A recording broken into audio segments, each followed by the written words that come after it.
All right. So now that we've got what's in place for you as far as figuring out how you're going to be accountable for what ballpark you're in, because that's really what we just did. When you figure out that you're doing what you don't like because there's something you want and it's not your ballpark, and you go through this exercise, you're going to find out whether or not you're going to be able to, you want to stay in that ballpark or whether or not you want to leave that ballpark. You know, so the options still apply. If it's your ballpark, you just know you're going to make changes. Here's how it can play out. And this is a big one, okay? When we're talking about life changes, and we've got, I'll take my own experience, okay? I was doing what I didn't want. I was staying married. So I was staying married. You can say staying in the job, whatever. I was staying married. Why was I staying married? I wanted financial stability for my kids.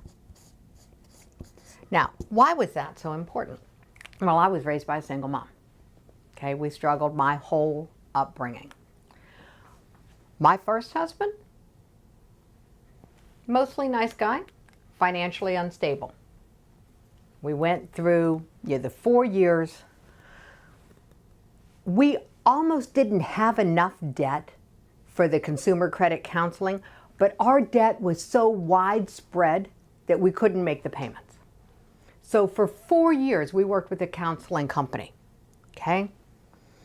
I fed a family of 5 on $40 a week, and that included all the extras, and I did that for 4 years. First month, when we are out of that controlled environment, where'd the money go? I didn't get an honest answer. Divorce number 1. Second husband, financially flippin' stable as a rock. Emotionally not so nice. I stayed in it with the help of medication. Remember, I was taking antidepressant drugs. Nobody could help me figure out what this was all about. Yeah, because I seemed to be pretty coherent. But remember that whole bit about being invisible to myself? It played out in a really, really, really big way. So, I didn't want to stay married. I wanted financial stability. Last kid's out of the house, in college. He asked me for a divorce that January. I said yes. And my kids and their friends all had one question. What took you so long? That was the only question they had. They would rather have not had the money than have the struggle. Here's the real challenge with the choices I made. I watched my daughter do exactly the same thing. I watched her get married and stay married because of financial stability. Last year she said that was enough. And she took her 3 kids and left. What we do, our children will mirror. So this was my story. This may not be your story, but here's how it might play out for you. The more that you struggle with what, I'm staying married, I don't want to be married, but I'm staying connected. The more that you struggle with this, the harder this becomes to create for yourself. Why? Because you are in anger, AKA the old fight or flight mode. And as long as you are in fight or flight mode, you cannot access the parts of your brain that are creative and resourceful. You diminish your capability. So what are you going to do? You don't have to stop doing what you're doing, but you have to come into option 1 in the ballpark. You've got to come into acceptance. Remember, back to the attitude question. what attitude would I have if I was working with the best people that I could create at the time, that I could attract at the time, that I could work with at the time? What would your attitude be if you accepted the fact that if I had accepted the fact that if the person I was with was the best person for me at the time? Actually, that did help a great deal. It ended up where this ended up in mediation rather than in court, because I could accept that piece. I could get that attitude that said, okay, this was the best possible marriage partner I could have at this moment in time. And when that stopped being true, it's amazing that the intensity of the relationship dialed down.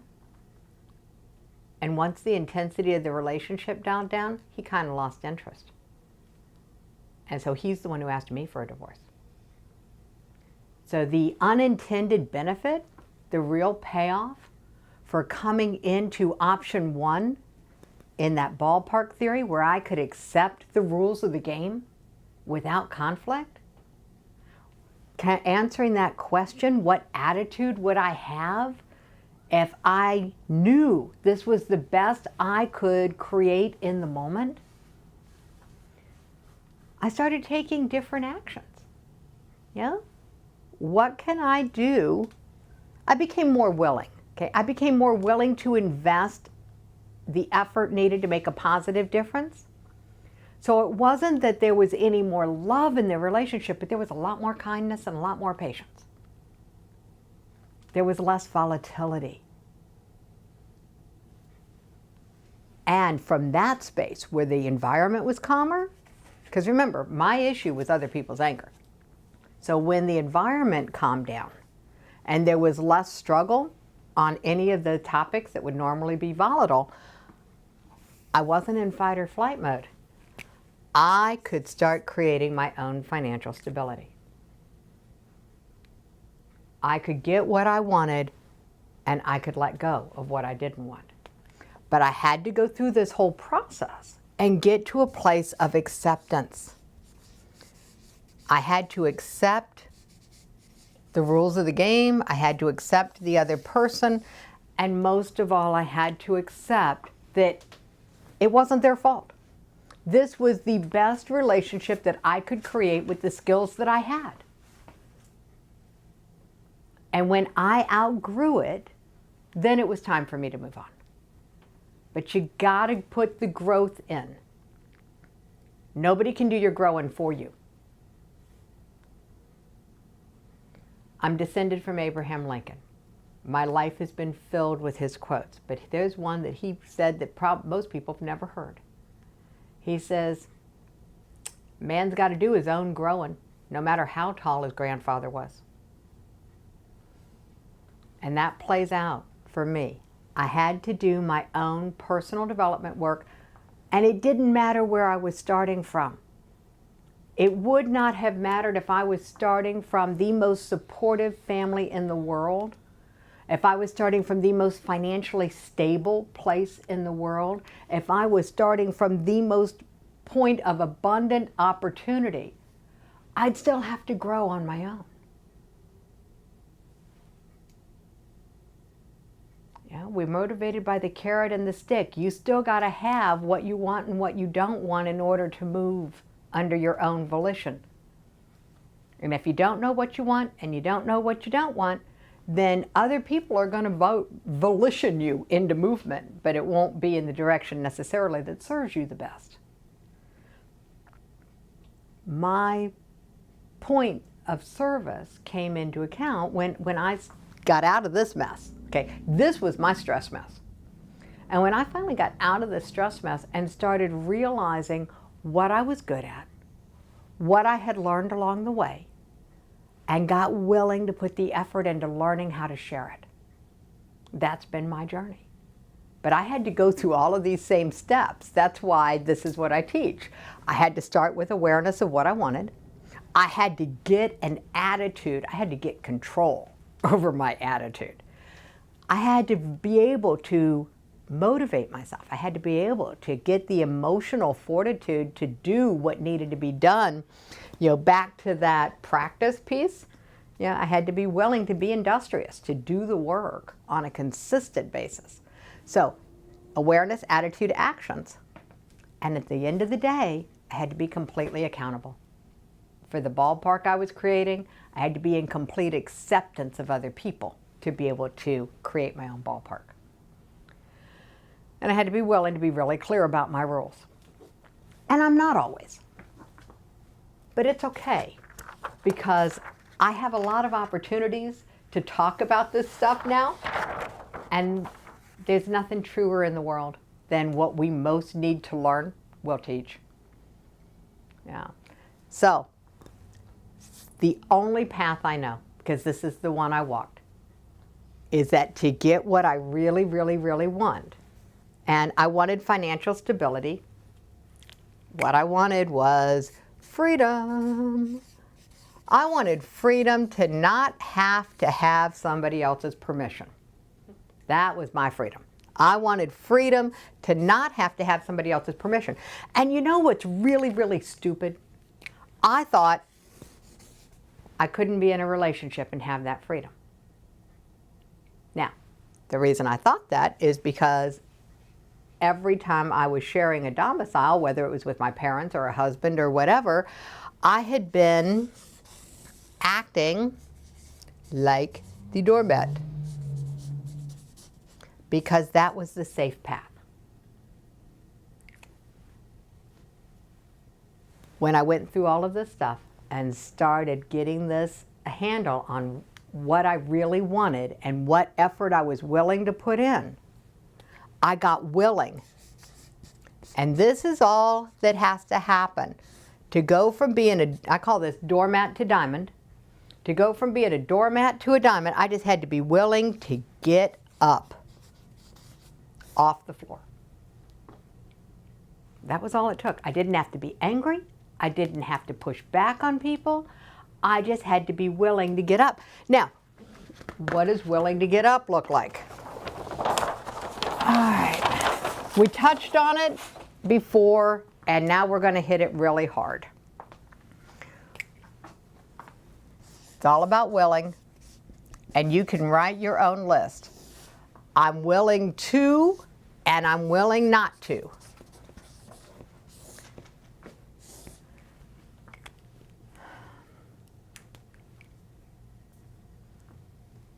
I'm willing to. I'm willing to do a 5x5 morning practice every day. So that's what I'm willing to. Which means I'm willing not to sleep in. Because if I sleep in, I can't get it done. This is what I had to give up to be able to embrace that. Okay. Everything that I choose to be willing to do, there is a mirror image of what I am willing to not do. And this is really important. This is the one piece that is not taught in most classes. I'm sure somebody has a really fancy name for it. I don't. Mine is really simple. What am I willing to do? I'm willing to make sales calls. Sales calls. It's so scary sometimes I can't spell sales. I'm willing to make sales calls. What does that mean that I'm willing to not do? Be liked by everybody. I had to be willing to give this up. To be able to make sales calls, I have to be willing to not be liked. I have to be willing to be judged. I have to be willing to tell people, no, I don't want to work with you. I have to be willing for people to say, no, I don't like you. I got told that last week. I got told that there's somebody who would have taken coaching from me, but she didn't like the way I talked to her. And all I could do was say thank you. Because I didn't realize that the way I was talking was a problem. And I wouldn't have known if she hadn't told me. I'm really, really, really lucky because she was very nice and polite about it. But I had to be willing to get that kind of pushback from people If I'm going to learn how to make good sales calls or how to have good sales conversations, I got to be willing to not have good ones. I got to be willing to be bad at it. Or I got to be, and even with excellent coaching, and I'll have to admit, I have excellent coaching now. Even with excellent coaching, I got to be willing to mess it up or I'm not going to do it. And if I'm not going to do it, I'm not going to get what I want. You know, because what I want is freedom. That's what everybody wants. We want time freedom. We want money freedom. We want decision-making freedom. We want to be able to say, I don't care. I don't have to do it your way. That's really what it boiled down to for me. To be able to just say, it's okay. You don't have to like me. I'm okay with that. There's still a part of me that goes, ooh, is that true? And the answer is, yeah, now it's true. How do I know? I had the opportunity just last week to find out how I would react when somebody said that to me. And it's like, cool, thank you for telling me. Yeah? Because I could say that, because I could say, thank you for telling me, I had no idea. We may never be in a coaching relationship, but we've managed to maintain a friendship. Who knew? Relationships become resilient once we get in the center of our own lives and we allow other people to be in the center of their own lives.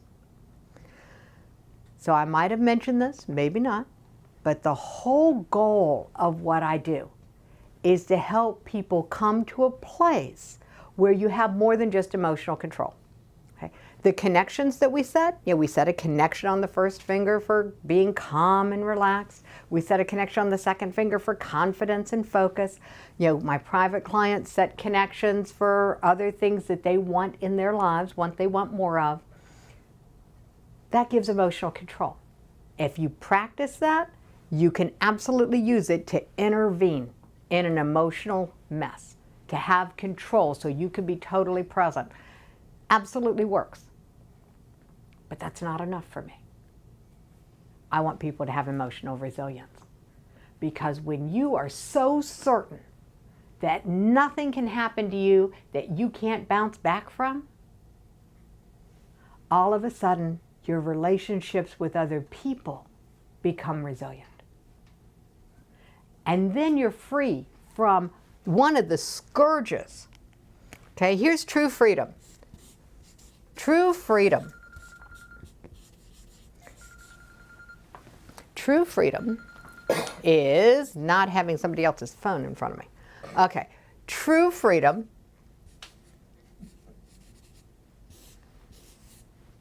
is when you're free from worry. That's true freedom. Until you can embrace this, everything else in your life is going to be more difficult. The root cause of worry, by its very definition, means you're not in the present. Most people throw their markers on the floor. Most people live in the past, and they take that and project it into their future, and they call that living. And it shows up every minute of every day as worry. So, the fastest path out of worry is going to be what you have in this course. The fastest path out of worry is going to be what you have in this course. It's going to be the awareness, the attitude, the actions, and the acceptance. If you go back and revisit this training, if you work the worksheets, if you do the WizGat that we just did, the things that you don't want to do that you're doing and why you're doing it, what is it you really want, and you start working these things, you will get to a place where you are free from worry. Because you'll start to say no. You'll start to say yes. to the things that move you closer to what you want and further from what you don't want. Don't worry about what it looks like. How is not up to you. Just like in open space theory, whoever shows up in your world are the right people. Whatever you get done is enough. Now, the time to start is now. It requires one thing, and only one thing. It requires commitment.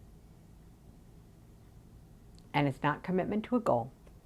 It's not commitment to a dream. It is commitment to yourself.